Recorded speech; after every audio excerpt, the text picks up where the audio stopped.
하나님은 고난을 통해 우리가 은혜를 깊이 깨닫게 하십니다.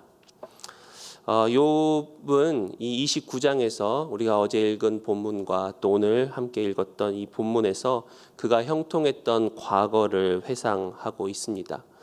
사실 이 29장 또 이어지는 30장은 욥의 마지막 반론이라고 할 수가 있겠습니다. 그리고 이 29장에 바로 이어서 이 30장에는 현재 그가 겪고 있는 비참한 현실을 또한 이야기를 하면서 과거와 현재의 모습을 지금 대조하는 것을 볼 수가 있습니다. 욥은 이 수많은 세월 동안 겪었던 이 고난과 또 친구들의 그런 비난을 통해서 그로 하여금 과거에 누렸던 그런 영광을 지금 갈망하고 있는 것입니다.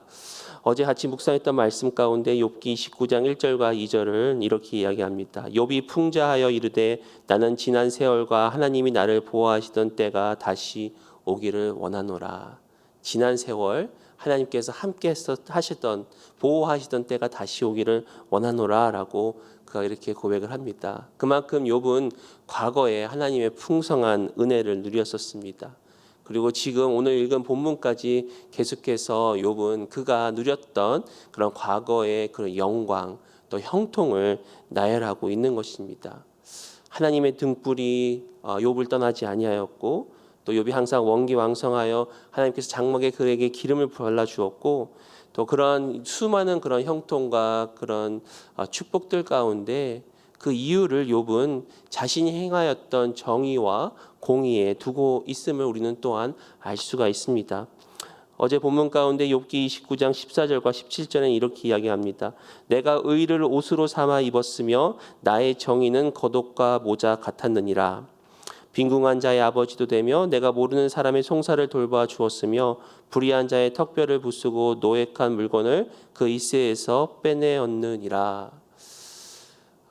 이 지금 욥이 누리고 있는 이 형통은 결국 욥이 행하였던 정의와 공의, 즉 욥의 스스로가 갖고 있었던 그런 의를 통하여 누렸다라고 지금 그가 고백을 하고 있는 것입니다. 이 욥과 같이 변론하고 있는 욥의 친구들은 물론 서로에게 지금 다른 말을 하고 변론하고 있지만 그들 가운데 찾을 수 있는 이 공통점 중에 하나는 바로 욥도 그렇고 그의 친구들도 그렇고 그의 신앙의 바탕에는 믿음의 바탕에는 이러한 인과응보적인 그런 믿음을 갖고 있다라는 것입니다. 어떤 자신의 어떤 행위의 그 결과에 따라서 하나님께 축복을 받고 또 아니면 자신의 죄에 따라서 그런 하나님께 형벌을 받는 어떤 인과응보적인 그런 생각들을 욥도 마찬가지로 가지고 있는 것입니다. 분명히 욥은 그 당시에 위대한 의인이었습니다. 하나님도 인정한 그런 욥이었습니다. 그는 고난을 당하는 그 순간에도 하나님을 예배하였고 또 우리 어제 같이 우리 주일 설교 말씀을 통해서 들었던 것 같이 고난 중에서도 하나님을 예배하고 또 하나님의 절대적인 주권을 인정하는 그런 경이로운 감사를 올려드렸습니다. 그래서 욥기 1장 21절에는 주신 이도 여호와시요 거두시는 이도 여호와시다. 이처럼 하나님의 절대적인 주권을 인정했던 그런 욥이지만 그 당시를 지나서서 더 오랜 시간 동안 긴 시간 동안 고난을 당한 그 욥은 하나님은 욥으로 하여금 더 깊은 그런 고난의 차원으로 들어가게 하시는 것입니다. 다시 말씀드려서 자기의 의를 벗어나 하나님의 의를 바라보게 하며 또 하나님의 은혜를 더욱 깊게 깨닫게 되는 것입니다. 그래서 욥은 이 모든 고난을 다 거치고 또 이제 마지막에 하나님의 그 말씀을 들은 후에 그가 이렇게 고백을 하죠. 욥기 42장 5절 6절에 내가 주께 대하여 귀로 듣기만 하였사오나 이제는 눈으로 주를 배움나이다. 그러므로 내가 스스로 거두어드리고 티끌과 제 가운데에서 회개하나이다. 그가 그동안 귀로 하나님에 대해서 들었다면은 이제는 눈으로 보았습니다. 그리고 이 수많은 고난 가운데 지금까지 자신의 의를 내세우고 자신의 의로 인하여 하나님께서 형통한 것을 바랐던 그가 이제는 오히려 티끌 가운데 하나님께 회개하며 나아가는 그러한 모습을 우리는 발견할 수가 있습니다. 오히려 고난 앞에서 하나님께 회개하는 그 욥의 모습을 보았을 때 욥은 이 고난을 통해서 하나님을 깊이 깨닫고 더 나아가서는 하나님의 은혜를 깊이 깨닫게 되어졌다는 것입니다. 즉 고난은 우리로 하여금 깊은 사람으로 만들어 갑니다. 고난을 통해서 우리의 의가 아닌 하나님의 의, 하나님의 복음, 하나님의 은혜를 더 깊이 경험하게 되는 것입니다. 제 첫째 아이가 이제 중학교 1학년에 올라가면서 이제 교회에서 이제 중고등부에서 지금 신앙생활을 하고 있습니다. 며칠 전에 금요일 날 예배를 성경 공부를 마치고 딸에게 한번 물어봤습니다. 중고등부 들어가니까 어떠니? 그러니까 이런 이야기를 하더라고요. It's deep.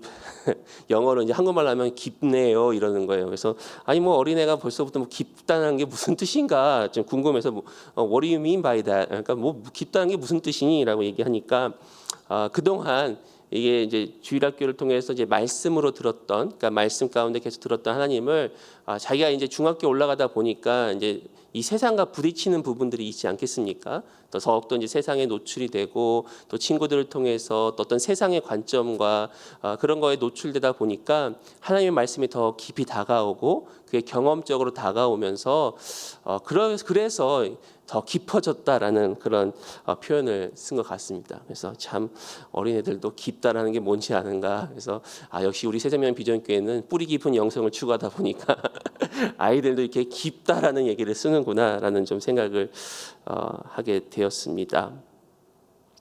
계속해서 욥은 오늘 본문을 통해서 자신이 누렸던 그런 형통과 축복에 대해서 나눕니다. 어떻게 보면은 좀 이렇게 욥이 자기 자신의 어떤 과거를 회상하면서 스스로의 어떤 자랑을 하는 그런 고백과 같이 보입니다. 하지만 우리는 이 고백을 통해서 이 욥에게 베푸시는 그런 하나님을 다시 한번 발견할 수가 있습니다. 오늘 본문을 나누기 전에 한 가지 우리가 기억해야 될 것은 하나님이 주시는 형통은 반드시 은혜가 따라가야 합니다. 다시 말씀드려서 은혜가 없는 형통, 은혜가 없는 축복은 오히려 우리에게 때로는 저주가 될 수가 있습니다. 우리에게 주는 축복과 형통이 은혜에서부터 비롯되었다는 것을 우리가 깨달을 때에 하나님이 주신 형통을 우리는 영원히 누릴 수가 있는 것입니다. 모든 것이 하나님께로 왔음을 깨닫고 또 우리가 금방 불렀던 찬양처럼 은혜 아니면 살 수 없음을 우리가 깨달을 때 하나님께서 주시는 그 형통 또 축복을 우리가 누리면서 그럼에도 불구하고 하나님께 계속해서 겸손해지고 하나님을 날마다 의지하며 승리의 삶을 살게 되는 것입니다. 그렇다면 오늘 우리가 읽었던 이 본문을 통해서 배우는 고난을 통하여 우리를 깊게 만드시는 하나님의 은혜는 어떠한 은혜인가 여러분과 같이 나누기 원합니다. 첫 번째로 우리가 고난을 통해서 깨닫는 은혜는 우리 생명의 근원은 하나님께 있다는 것입니다. 그러므로 우리는 생명의 원천이신 하나님께 늘 머물러 있는 것입니다. 18절을 보시면 내가 스스로 말하기를 나는 내 보금자리에서 숨을 거두며 나의 날은 모래알같이 많으리라 하였느니라. 그가 과거에 행한 어떤 공의와 정의로 인하여 또 하나님께서 베풀어 주신 이 축복과 그런 부를 인하여 스스로 이야기를 합니다. 나는 내 보금자리에서 숨을 거둘 것이다. 그 말은 무엇입니까? 그가 죽은 날까지 계속해서 평탄하게 자신의 보금자리에서 죽음을 맞이할 것이다 라고 그가 그렇게 고백을 하면서 나의 날은 모래알같이 많으리라 라고 고백을 합니다. 즉 이 땅 가운데서 하나님의 복을 끝까지 누리고 또한 장수할 것을 그가 기대하였다라는 그런 고백을 갖고 있음을 우리가 알 수가 있습니다.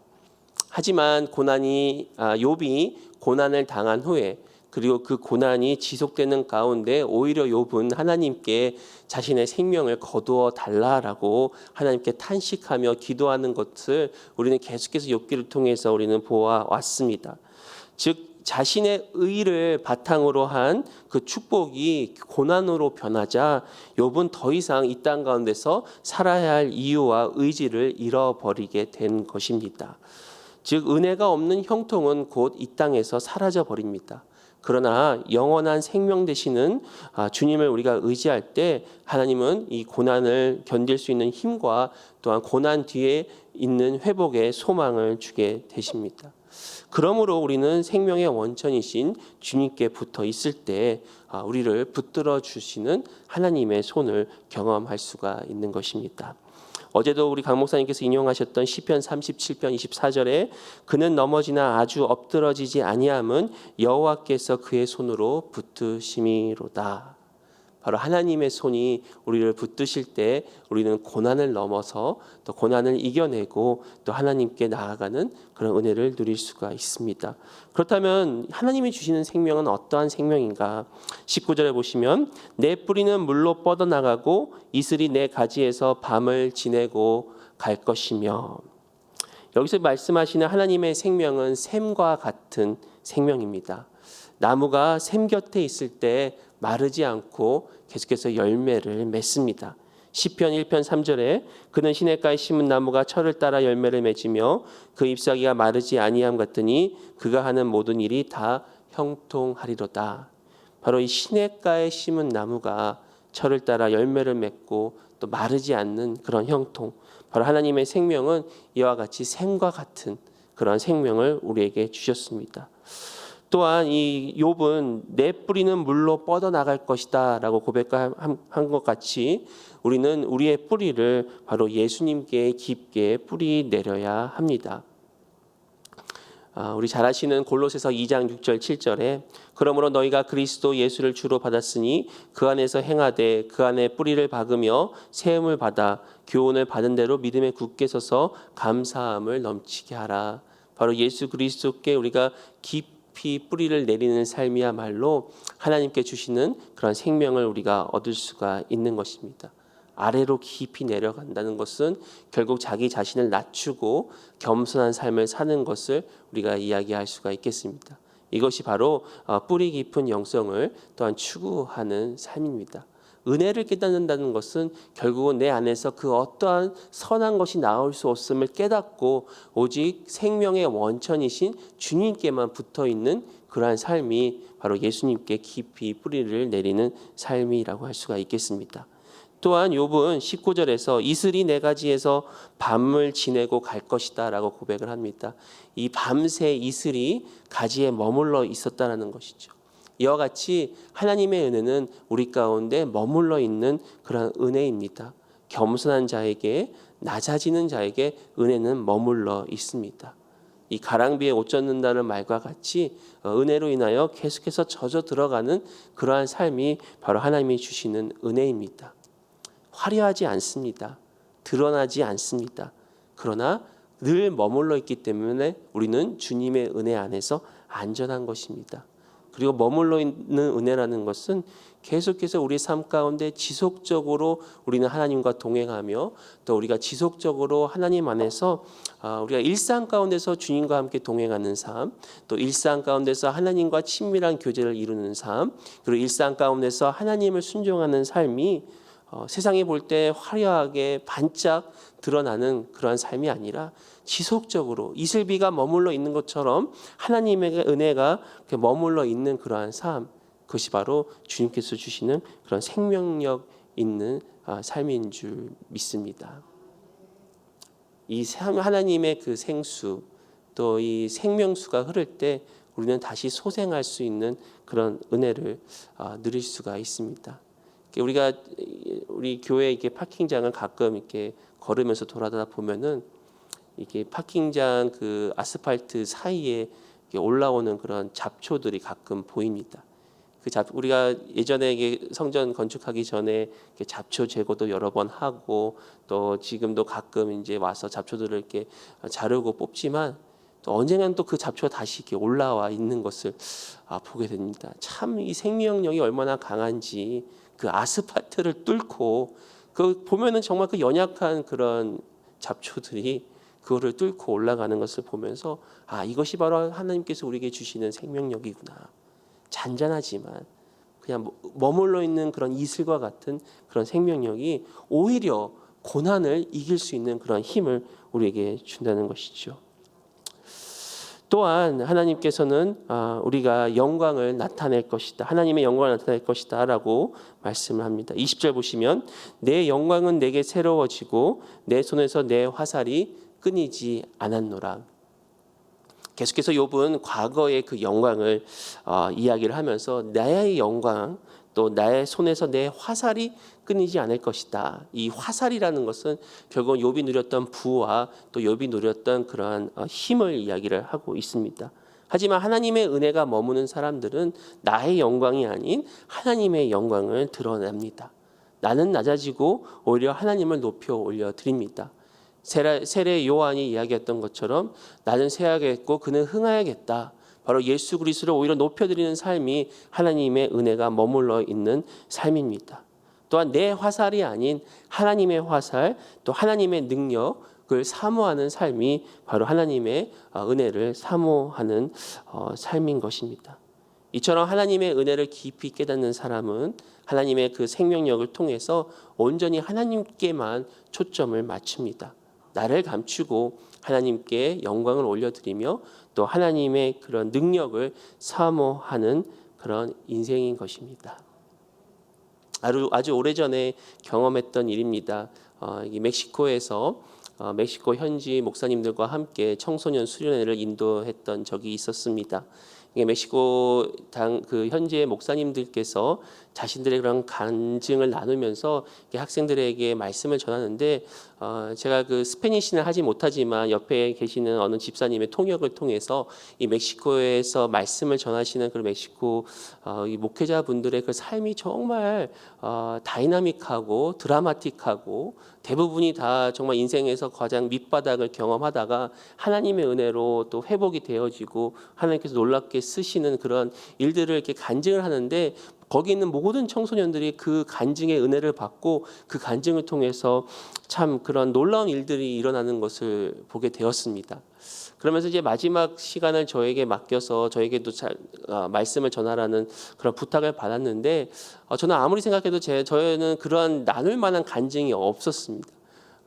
제가 이렇게 보기보다도 제가 어렸을 때부터 좀 모범적인 삶을 살아가지고 뭐 그 목사님들처럼 어떤 뭐 마약 중독에 빠졌다든지 어떤 그런 일들이 전혀 없었지 그냥 말 그대로 그냥 평범한 그런 삶을 살았기 때문에 어떻게 이 청소년들을 감동을 시킬 수 있을까 그런 고민과 함께 심지어는 하나님 앞에 정말 간절하게 기도를 했습니다. 하나님 이 마지막 시간에 이제 이 수련회 어떻게 보면 이 마지막 시간인데 이 시간을 어떻게 하면 우리 학생들을 좀 감동을 시킬 수 있을까요? 그렇다고 제가 다시 뭐 마약을 할 수도 없고 그렇게 하나님께 막 매달리면서 기도를 하는데 하나님께서 마음 가운데 이런 말씀을 주시더라고요. 너는 다른 얘기하지 말고 내 얘기해라. 그러니까 그 당시에 이제 멕시코 목사님들은 하나님께서 그분들의 삶을 통해서 역사하신 하나님의 은혜를 증거했듯이 너는 다른 네 얘기하지 말고 네가 어떤 것을 경험한 것을 얘기하지 말고 그냥 하나님만 전하라. 복음만 전하라라는 그런 음성을 마음 가운데 주셨습니다.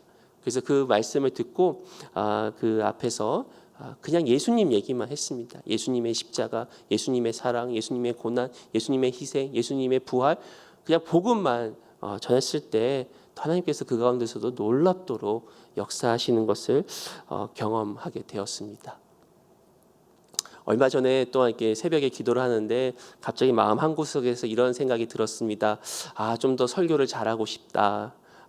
이제 아무래도 이제 목회를 하다 보면은 이제 설교할 일이 많고 또 앞으로도 계속 설교를 해야 되는데 어떻게 하면 좀 설교를 잘할 수 있을까 이렇게 고민을 하면서 하나님께 기도를 하니까 하나님께서 마음 가운데 또 이런 말씀을 주시더라고요. 종아, 너는 설교 잘한다는 소리를 듣고 싶니? 아니면 너의 설교를 통해서 사람들이 나를 만나는 것을 원하니? 라는 그런 질문을 저에게 주셨습니다. 그때 하나님께 사실 회개하면서 하나님 맞습니다. 제가 설교를 잘한다는 소리를 듣는 것보다 부족하지만 말씀을 통해서 하나님을 우리 성도님들께서 하나님의 은혜를 깨닫는다면 그것으로 충분합니다라고 그렇게 하나님께 기도했던 적이 있었습니다. 그렇다고 절대 설교를 대충 한다는 게 아니고 하나님 설교를 통해서 내 자신이 드러나는 것이 아니라 또 사역을 통해서 내 자신이 드러나는 것이 아니라 오직 하나님께만 영광을 돌리고 예수님만 나타내는 그런 삶을 살아야겠다라고 다지는 시간이 있었습니다. 또 두 번째로 우리가 깨닫는 은혜는 하나님은 고난을 통해서 우리를 상처 입은 치유자로 만들어 가신다는 것입니다. 고난은 우리로 하여금 다른 사람들을 진정으로 위로할 힘을 얻게 합니다. 21절 보시면 무리는 내 말을 듣고 희망을 걸었으며 내가 가르칠 때에 잠잠하였노라. 욥이 고난 당하기 전에 그는 의로운 사람이었고 또 하나님께서 그에게 수많은 그런 축복을 주셨기 때문에 이 주위의 다른 사람들로 하여금 존경을 받았었습니다. 그래서 이 앞부분에서도 욥은 주위의 많은 젊은이들이 그를 따랐고 그를 존경했다라고 고백을 합니다.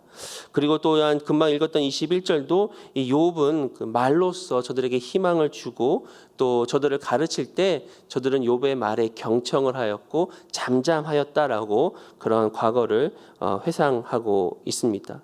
또한 22절 보시면 내가 말한 후에는 그들이 말을 거듭하지 못하였나니 나의 말이 그들에게 스며들었음이라. 그러니까 이 욥이 그 당시에 형통한 그런 삶을 살 때 그는 다른 사람들에게도 이 그의 말이 다른 사람들에게 스며들 정도로 그런 영향력을 끼치는 그런 사람이었습니다. 그러나 지금 욥이 고난을 당하자 그를 존경하였던 수많은 사람들은 그를 떠나고 그를 향한 그 존경이 오히려 비난과 조롱이 되어 욥이 당하는 고난을 더 힘들게 더 아프게 가중하는 그런 일을 우리는 지금 욥은 겪고 있는 것입니다. 그의 아내도 떠나고 그리고 그를 위로한다고 찾아온 친구들 역시도 이 욥을 비난하고 정죄하는 그런 지경에 이르게 되었다라는 것입니다. 다시 한번 깨닫는 것은 결국 이 땅 가운데에서 은혜가 없는 부와 은혜가 없는 명예는 결국 이 땅에서 언젠가는 사라진다는 것입니다. 우리가 이제 얼마 전 이제 곧 있으면 한국에서 대선을 하지만 대통령도 임기 5년이면 이 땅에서 사라진다는 것이죠. 그런 명예와 권력도 결국은 제한되어 있다라는 것입니다. 그러나 하나님은 고난을 통해서 우리를 상처 입은 치유자로 세워 주십니다. 욥기를 통해서 한 가지 우리가 깨닫는 사실은 욥이 만약에 그의 인생에 고난이 없었더라면 성경에서는 욥의 인생을 이렇게 길게 기록하지 않았을 것입니다. 만약에 욥에게 고난이 없었더라면 지금 이 수천 년이 지난 지금의 우리들이 욥의 이야기를 읽고 있지는 않았을 것입니다. 근데 성경을 자세히 보시면 성경에 나와 있는 수많은 하나님의 사람들은 이 욥과 같이 모두가 다 역경과 고난을 그런 거친 인생들을 살아갔습니다. 그러니까 이 역경과 고난의 인생을 거쳤을 때 오히려 하나님은 그러한 사람들을 존귀하게 세워 주셔서 수천 년이 지난 지금도 우리는 이 성경에 나와 있는 욥과 또 다른 사람들의 삶을 우리가 같이 읽고 묵상하고 연구하고 또 그 가운데 교훈을 얻게 되는 것입니다. 고난 가운데 있는 수많은 사람들이 오히려 욥기를 통해서 하나님의 지혜를 얻고 또 하나님의 위로를 얻고 있습니다. 만약 욥이 고난을 당하지 않았다면 아마 성경에는 욥에 대해서 한 줄 기록했을지 모르겠습니다. 그게 욥기 1장 1절입니다. 우스 땅에서 욥이라 불리는 사람이 있었는데 그 사람은 온전하고 정직하여 하나님을 경외하며 악에서 떠난 자더라. 물론 이 말씀 자체도 아주 훌륭한 인생입니다. 온전하고 정직하고 하나님을 경외하고 악에서 떠난 자더라. 하지만 아마 성경은 욥에게 고난이 없었으면 거기서 멈췄을 수도 있었을 것이다 라는 그런 생각을 하게 되었습니다. 이처럼 하나님은 고난을 통해서 오히려 우리를 존귀한 자로 만들어 나가십니다. 이것이 바로 고난의 역설이요 고난의 신비입니다. 고난은 다른 사람들을 위로하는 능력을 우리에게 줍니다. 고난은 우리를 상처 입은 치유자로 만들어 갑니다. 또한 고난은 우리에게 사명을 안겨주게 됩니다. 질병을 당한 사람은 질병 당한 사람을 위로할 수 있습니다. 또 물질의 고난 가운데 고난을 당한 사람은 물질로 어려운 사람들을 위로할 수 있습니다. 또 관계 안에서 가정 안에서 고난을 당한 사람들은 다른 사람들을 동일한 어려움을 겪은 사람들을 위로할 수 있는 것입니다. 이것이 바로 고난을 통해서 주어진 하나님의 은혜요. 또 고난을 통해서 하나님께서 우리에게 이러한 사명감을 허락해 주신다는 것입니다. 23절을 보시면 그들은 비를 기다리듯 나를 기다렸으며 봄비를 맞이하듯 입을 벌렸느니라. 그 당시에 그 고대 이스라엘 땅에는 1년 중에 크게 2번의 비가 있었다고 합니다. 그것을 이른바 이른 비, 늦은 비라고 이야기를 합니다. 그래서 이 지금 욥은 23절에서 그는 비를 기다리듯 하고 했을 때 이 비라는 것은 바로 이른 비, 즉 이스라엘 사람들이 이 파종을 할 때 필요한 그 비를 이야기를 합니다. 그리고 봄비를 맞이하듯 입을 벌렸다라는 것은 이제 파종이 지난 후에 이 곡식이 여물고 또 여름의 가뭄을 해소할 수 있는 그런 늦은 비를 이야기를 합니다. 그래서 하나님께서는 이스라엘 백성에게 이 이른 비와 늦은 비를 허락하셔서 그들이 풍성하게 수확을 하고 또 풍성한 삶을 살 수 있도록 하나님께서 이끌어 주셨다는 것입니다. 이 욥이 형통할 때도 이처럼 자신의 말이 그리고 자신의 존재가 이런 이른 비와 늦은 비와 같았다라고 그가 고백을 하는 모습을 보면서 참 이 어떤 그 당시에 그가 가지고 있던 이 자부심이 참 대단했구나. 그런 생각을 함과 동시에 하나님은 역설적으로 고난을 통해서 우리 영혼의 이른 비와 늦은 비가 되도록 우리를 사용하신다라는 것을 다시 한번 깨닫게 되는 것입니다.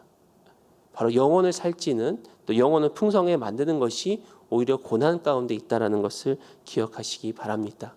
그러면서 또한 24절에 그들이 의지 없을 때 내가 미소하면 그들이 나의 얼굴빛을 무색하게 아니하였느니라. 의지 없을 때 의지가 되어주는 사람.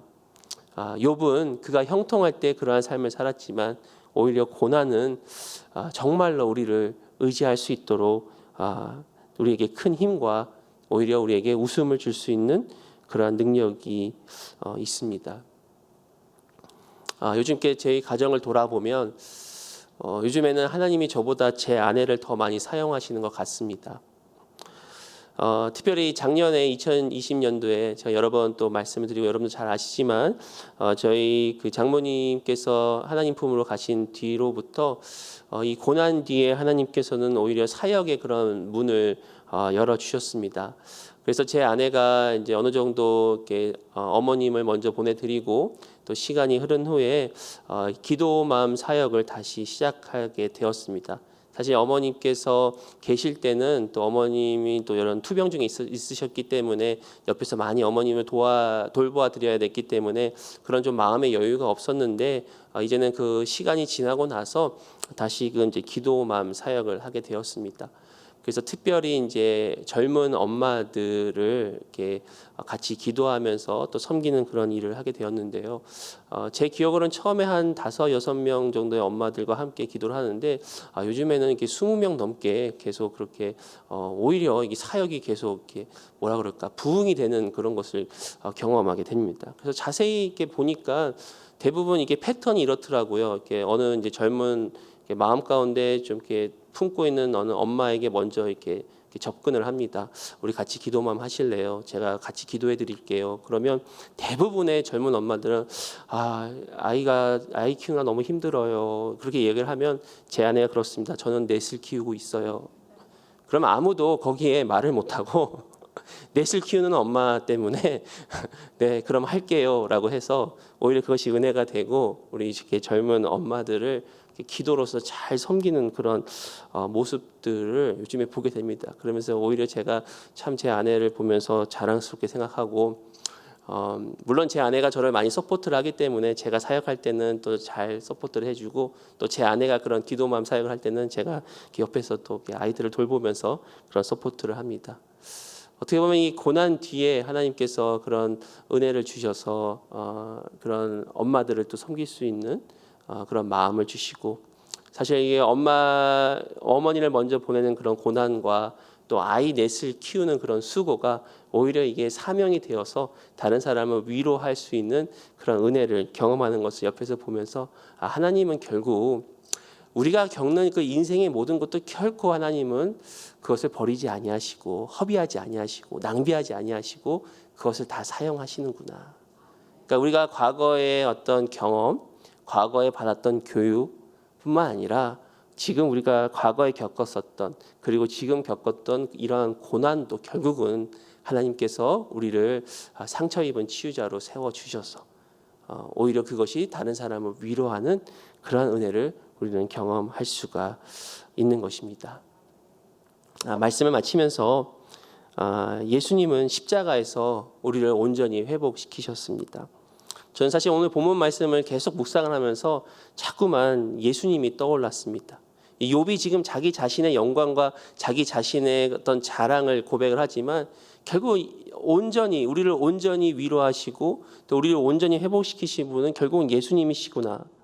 마지막 18절 보시면 내가 그들의 길을 택하여 주고 으뜸되는 자리에 앉았나니 왕이 군대 중에 있는 것과도 같았고 애곡하는 자를 위로하는 사람과도 같았느니라. 참 이 욥은 그가 자신이 왕이 군대 중에 있는 것과 같았다라고 고백을 하지만 우리의 진정한 왕은 예수님이십니다. 그리고 애곡하는 자를 위로할 뿐만 아니라 우리를 진정으로 치유하시고 회복하시는 분도 결국 예수님이십니다. 비록 욥은 그의 고난을 통해서 수천 년이 지난 지금까지도 많은 사람에게 은혜를 끼치고 많은 사람을 위로하지만 진정으로 그 사람들의 모든 아픔과 고난을 해결해 주지는 못합니다.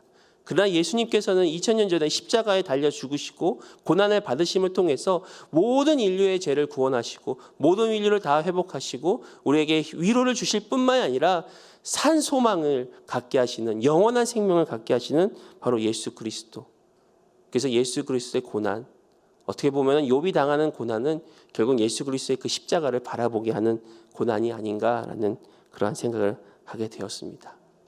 그러므로 우리가 우리 자신의 어떤 선한 것이 있는 것이 아니라 우리의 정의와 우리의 공의가 있는 것이 아니라 오직 하나님의 은혜로 또 하나님의 의로 우리가 구원을 받고 또 하나님의 은혜로 우리가 고난 가운데서도 우리가 오히려 복을 받고 또 고난 가운데서도 우리가 오히려 하나님의 영광을 바라보는, 그러므로 우리가 겪는 이 고난을 통해서 우리는 결국 예수님을 바라보는, 예수님이 더 크게 나타나는 그러한 삶을 사는 저와 여러분 되시기를 예수의 이름으로 축원드립니다. 함께 기도하시겠습니다. 하나님, 수많은 고난과 역경 가운데서도 하나님을 끝까지 붙잡는 우리 사랑하는 성도님들을 통하여 영광 받으시는 주님을 찬양합니다. 특별히 고난 가운데서도 우리를 놓지 아니하시고 오히려 고난을 통해서 더욱더 존귀케 하시는 그러한 주님의 은혜를 다시 한번 생각하여 주시니 감사를 드립니다. 하나님의 은혜를 통하여 더욱더 우리의 생명 되시는 주님께 붙어있고 또한 우리를 존귀케 여기시는 상처 입은 치유자로 세우시는 그런 주님의 그 사명을 우리가 붙들고 나아갈 수 있도록 주님 역사하여 주시옵소서. 하나님, 우리는 연약합니다. 하나님, 우리는 무너집니다. 그러나 하나님의 은혜로 오늘 하루도 다시 일어섬을 고백합니다. 오늘 하루 주님과 동행하며 주의 음성 들으며 주님이 주신 은혜와 힘으로 승리하는 우리 사랑하는 주의 자녀들 될 수 있도록 하나님 함께하여 주시옵소서. 우리 새생명 비전교회를 주께서 기억하여 주시고 이 마지막 때에 또 이 어려운 때에 세상의 빛과 소금의 역할을 감당하기에 부족함이 없도록 주께서 함께해 주시며 또 연말에 여러 가지 감사절과 또 특세와 여러 가지 사역들 가운데서도 온전히 하나님으로 인하여 충만한 은혜를 받고 또 주님께 영광 돌리는 우리 교회 될 수 있도록 주님 함께하여 주시옵소서. 세우신 우리 강주민 담임 목사님 늘 성령 충만한 가운데 또 많은 말씀 사역 가운데 주님 기름 부어 주시고 하나님께 또 영광을 돌리는 귀한 우리 목사님 될 수 있도록 또 교회를 잘 이끌어 가실 수 있도록 주님께서 지혜와 능력과 은혜를 더하여 주시며 또한 우리 성도님들 특별히 병중에 있는 우리 선생님들을 주께서 이 시간 위로하여 주시고 치유하여 주시고 하나님의 놀라운 평강과 또 하나님의 은혜가 충만하도록 함께하여 주옵소서. 선교사님들을 위해서 기도합니다. 특별히 일본을 섬기시는 마츠바라 노부유키 사이토 마키 선교사님을 위해서 기도합니다. 기도와 말씀으로 충만해져서 맡겨진 사역을 잘 감당하게 하시고 또 하나님의 은혜 가운데 영혼들을 사랑으로 잘 섬기게 하여 주옵소서. 또 사역과 또 가정과 또 모든 것 위에 또 하나님의 온전한 은혜가 있도록 주여 우리 성령사님 붙드시고 역사하여 주시옵소서. 오늘 하루도 주님과 함께 동행하며 살아가는 우리 성도님들 삶 가운데 역사하시는 주님을 바라보며 주님께 온전한 영광을 돌리는 저희들 한 사람 될 수 있도록 주님 인도하여 주시옵소서. 감사하고 예수 그리스도의 이름으로 기도드리옵나이다. 아멘. 하늘에 계신 우리 아버지여, 이름이 거룩히 여김을 받으시오며 나라 임하옵시며 뜻이 하늘에서 이루어진 것 같이 땅에서도 이루어지이다. 오늘날 우리에게 일용할 양식을 주옵시고 우리가 우리에게 죄 지은 자를 사하여 준 것 같이 우리의 죄를 사하여 주옵시고 우리를 시험에 들지 말게 하옵시고 다만 악에서 구하옵소서. 그 나라와 권세와 영광이 아버지께 영원히 있사옵나이다. 아멘.